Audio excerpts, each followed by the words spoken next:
She bet $500 with her friends that I'd beg when she left me for the gym owner. So I cashed out our joint account and never looked back. The gym went bankrupt, and I heard she's working to pay off that bet. Hey viewers, before we move on to the video, please make sure to subscribe to the channel and hit the like button if you want to see more stories like this. Thanks. The smell of garlic and rosemary chicken filled our apartment, a scent that usually felt like home. Tonight, it just felt like a performance. Mia had been distant for weeks, a vague, foggy presence I kept blaming on her work stress or my own imagination. I was planning a special dinner for Saturday, a whole thing with her favorite wine and that cheesecake from the place across town, hoping to bridge whatever this invisible gap was. My phone was dead, plugged into the wall in the bedroom, so I picked up her iPad from the coffee table to look up a tip for searing the chicken skin perfectly. As the browser loaded, a notification slid down from the top of the screen. Valkyries, 23 new messages. I smiled. The Valkyries. That's what she and her two best friends, Qley and Sarah, called their group chat. I thought it was cute, a sign of their fierce friendship. I went to swipe it away, my thumb hovering, when a preview of the most recent message caught my eye. Sarah, I can't wait to see his face. $50 on rage. My thumb froze. His face? My face. A cold, leaden feeling started to form in my gut. This was wrong. I knew it was wrong. But the chill that was spreading through my veins was overpowering any sense of honor. I tapped the notification. The chat exploded onto the screen. The last message was from Sarah, sent 10 minutes ago. Sarah, is he there yet? Are you doing it tonight? My heart hammered against my ribs. I scrolled up, the movement feeling slow and syrupy. Mia, he's cooking. Smells pathetic. Like he's trying to win me back with a damn chicken. Qley, El Mayo. The final meal.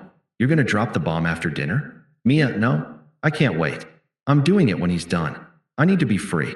Mark is picking me up in an hour. Mark from the gym. Iron Haven. The guy with the 2 white teeth and the leased BMW. The guy whose presence always made Mia's laugh a little too loud. The lead in my gut turned to acid. I kept scrolling, my breath caught in my throat, my fingers leaving sweaty smudges on the glass. Qley, okay, but the bed is still on. What's his reaction? I've got $50 on him, full-on sobbing. He's a soft little crybaby. The words hit me like a physical blow. Soft little crybaby.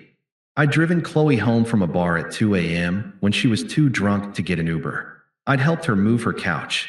Sarah, nah, he's gonna get angry. All that quietness is just repressed rage. $50 on him yelling and breaking a plate. Mia, you're both wrong. He's too spineless for either. He'll just shut down. It'll be boring. Then came the message that stopped the world. The one that made the kitchen timer's beeping sound like it was coming from another galaxy. The one that dismantled 3 years of shared life, of plans, of what I thought was love in a single sentence. Qley, okay, but what if he actually begs? Like, gets on his knees and pleads? That's the jackpot. That's the one I want to see. Mia, El Mayo. $500 to whoever guesses right. Sarah, you're the bookie. This is going to be hilarious. Sarah, BET. $500 on the table. Tears, rage, shutdown, or begging. Place your bets, ladies. Mia, $50 on shutdown. Easy money. Qley, $50 on tears. He's a crier. Sarah, $50 on rage. Let's get this party started. I sat there, the iPad heavy in my lap. The beeping from the kitchen was incessant. The smell of burning chicken started to mix with the rosemary. Hilarious. They were betting on the destruction of my heart. They had a bookie. My pain, my humiliation, was a spectator sport with a $500 pot. Mia had placed her wager. Shut down. Easy money. Every memory flashed before my eyes, tainted. The time I was upset after my grandfather died. Had she told them about that? Had they laughed about my tears? The time I'd gotten frustrated and quiet after a bad day at work? Was that shutdown? Every vulnerable moment I'd ever shared with her was now currency in their cruel game. I stood up, my body moving on autopilot. I walked to the kitchen and turned off the stove. The chicken was blackened on one side. I stared at it, this pathetic, burnt offering to a relationship that had never existed. Not the way I thought it had. I didn't cry. I didn't get angry. I didn't shut down. I became calm. A terrifying, crystalline calm. The bet was on. But she had no idea she'd already lost. She had bet on a reaction, any reaction. She wasn't prepared for none at all. I placed the iPad back on the coffee table, exactly as I found it. Then I went to the bedroom, unplugged my phone, and opened my banking app. I looked at the joint savings account we had for a future down payment. Our shared dream. It wasn't ours anymore. The game had changed, and I was about to make a move she would never see coming. The calm that settled over me was unlike anything I'd ever felt. It wasn't the absence of emotion, but the presence of a singular, focused purpose. The hurt, the betrayal, the raw humiliation, they were all still there, but they were fuel. I was the engine, and my only job was to move forward, methodically and without a sound. I didn't look at the iPad again. I didn't confront her. What would be the point? It would just be giving her the reaction she'd bet on. Instead, I opened the Notes app on my phone and started a list. Essential documents, laptop and hard drives, grandfather's watch, photo albums, bank, joint account. The next 2 days were a study in quiet precision. While Mia was at work, I was a ghost in our own home. I took a single suitcase and 2 boxes to a storage unit I rented under a false name, paying in cash. I didn't take anything that was ours, only what was mine. I left the framed photos, the throw pillows she loved, the set of knives we'd bought together. I even left the book I was halfway through reading on the nightstand. The only joint asset was the savings account. We'd both been depositing into it for 2 years for a house we'd never buy. The morning after the bet, I went to the bank alone. The teller knew me. Making a big withdrawal, Alex? She asked cheerfully.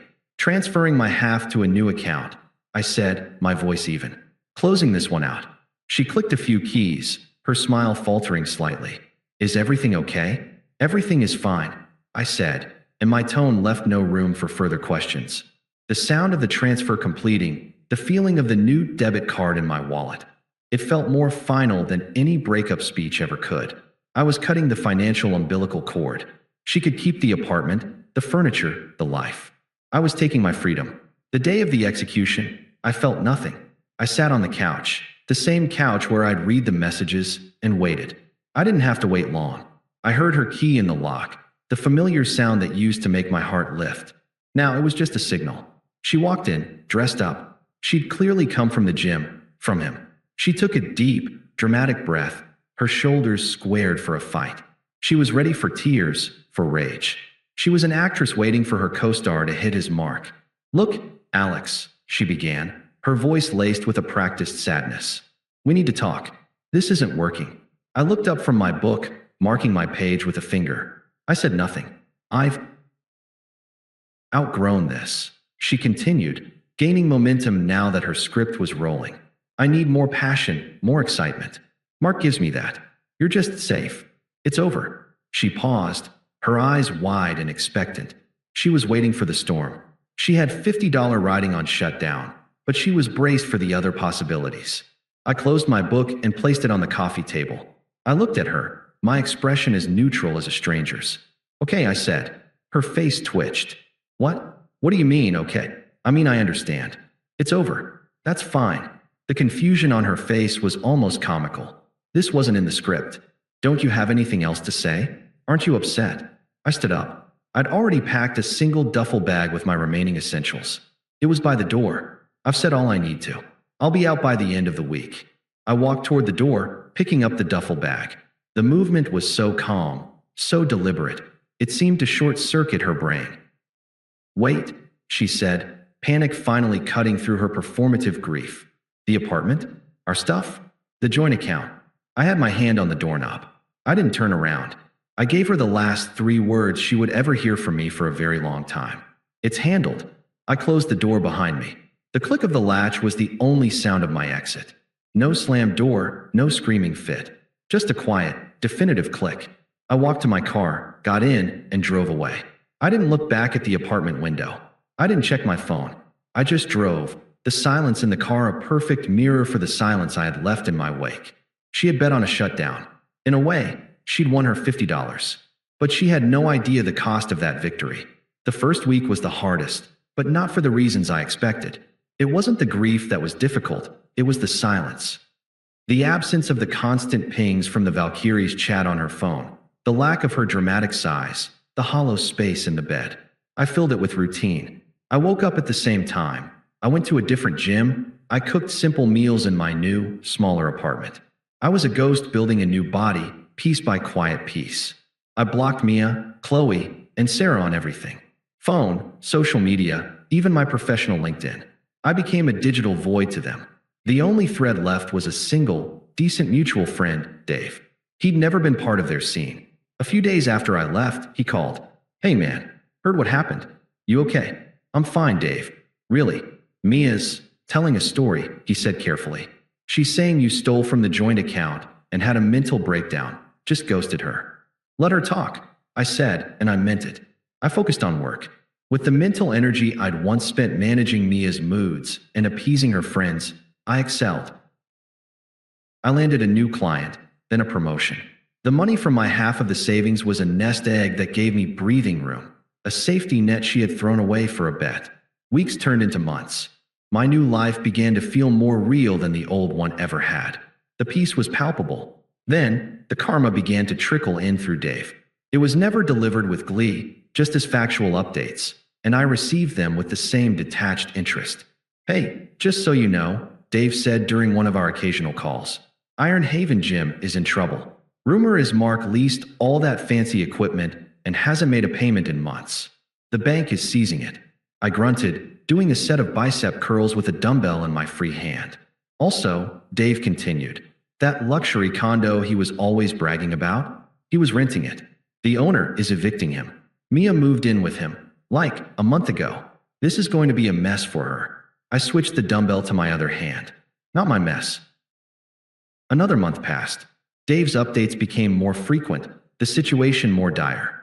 "The gym is officially closed. Padlocks on the door. Mark's BMW got repossessed right out of the parking lot. People saw it." Then, the final piece. "Bad news," Dave said, his voice grim. "Mark emptied Mia's personal savings account and took off. No one knows where he is. She's left with a bunch of unpaid bills from the gym he put in her name. She's not doing well. She's back living with her parents." I listened, waiting for a flicker of vindication, for the sweet taste of schadenfreude. It never came. Instead, I felt a profound, almost unsettling sense of nothing. Her suffering was as irrelevant to me now as my suffering had been to her when she was placing her bet. The universe had balanced the scales, not with drama, but with the cold, hard consequences of her own choices. She had traded stability for flash, authenticity for a performance, and love for a $500 wager. She had lost it all, and I was just getting started. The first attempt came 2 days after Dave's final update. A text from an unknown number, but the tone was unmistakably hers. "Unknown number. We need to talk about the rest of your stuff. And you took money that was for our rent. You can't just do that." I stared at the words. Our rent. The audacity was breathtaking. She was still trying to play the part of the wrong partner, the one who'd been left in the lurch. She was testing the waters, seeing if I'd take the bait and engage in an argument. I deleted the message and blocked the number. The rest of my stuff was a handful of old t-shirts and some books I'd willingly left behind. A cheap price for my freedom. A week later, my phone buzzed with a voicemail.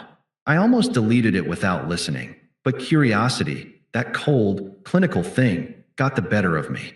I pressed play. "Hey, it's Qley." Her voice was sharp, accusatory, as if she were scolding a child. "Look, what you did to Mia was really low. She's struggling. The least you can do is man up and help her out of this situation Mark left her in. She trusted you, and you abandoned her. Call me." I almost laughed. Man up. The same friend who'd bet on me being a soft little crybaby was now demanding I man up to clean up the mess left by the man she'd encouraged Mia to choose. The hypocrisy was so thick you could taste it. I deleted the voicemail and blocked Qley's number too. They were a package deal of toxicity. The next text, from another new number, shed the pretense entirely. The mask of civility cracked, revealing the fury beneath. "Unknown number. I can't believe you're ignoring me. You're really that pathetic? You ruined my credit with that account crap. I hope you're happy, you selfish asshole." There it was. The true colors. No more talk of our rent or her stuff. It was about her credit, her problems. I was the selfish asshole for not setting myself on fire to keep her warm after she'd poured gasoline on me. I felt a flicker of something then. Not anger, but validation. This was the real Mia, the one from the Valkyrie's chat. I deleted the message, blocked the number. The silence that followed was golden. For 3 whole weeks, I breathed it in. I focused on my work, on my new routine, on the quiet satisfaction of building a life that was entirely my own. The peace was my fortress. Then my phone rang. Another unknown number. I was about to dismiss it, but something, the same detached, almost anthropological curiosity, made me answer. I put the phone to my ear but said nothing. I just listened. For a moment, there was only shaky breathing. Then, her voice. It was a fragile, broken thing, a far cry from the sneering texter or the dramatic breakup artist. Alex, I know you're there. Please, please, I need help. I remained silent, a stone. Mark left, she continued, her voice cracking. He emptied my savings account before he vanished. The gym is gone. I owe people money. A lot of money. Sarah won't even talk to me anymore. She was waiting for a reaction, a gasp of sympathy, and I'm sorry to hear that. She was performing her downfall, hoping for an audience of one. I gave her nothing but the sound of my steady breathing. Her voice hardened, the tears evaporating into pure, undiluted fury. Damn it, say something. You owe me. If you hadn't been such a spineless coward, none of this would have happened. And then, the final, glorious, unthinking confession. The truth she couldn't hold back. I lost $500 on you because you couldn't even have a normal reaction. There it was, the heart of the beast. Not I miss you. Not I made a mistake. It was about the bet. It was always about the bet. Her words hung in the digital space between us, a monument to her own profound emptiness. The $500.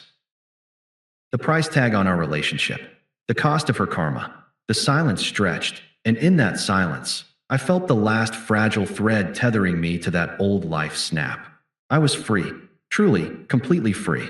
I finally spoke, my voice calm, flat, and devoid of any emotion she could use as fuel. It was the tone of a customer service agent closing a ticket.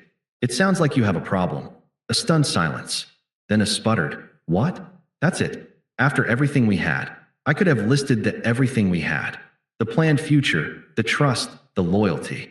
But she wouldn't understand. She would only hear it as an opening, a negotiation. So I went for the jugular, the only thing she truly cared about. The $500 you lost on our breakup, I said, each word deliberate and clean, like a surgeon's incision.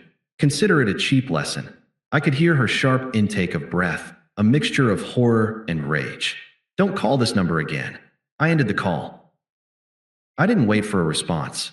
I didn't listen for tears or screams. I simply pressed the button, then navigated to my settings and blocked the number for the final time. It was over. I looked around my quiet apartment. The evening sun slanted through the blinds, painting warm stripes on the clean, minimalist floor. There were no dramatic speeches, no thrown plates, no betting pools. There was just peace. The peace I had built for myself, with my own 2 hands and my own sound judgment. She had been a gamble, a high-stakes bet I hadn't even known I was making. And I had lost for a time. But I had cashed out my chips, my half of the money, my dignity, my self-respect, and walked away from the table before the house of cards collapsed. Now, the table was gone, the cards were ash, and the dealer was broke. I had taken my half of the money, and in doing so, I had bought back my entire life. She was just a bad bet I'd made once, and finally, I was cashed out. Thanks for watching. Make sure to subscribe to the channel and hit the like button.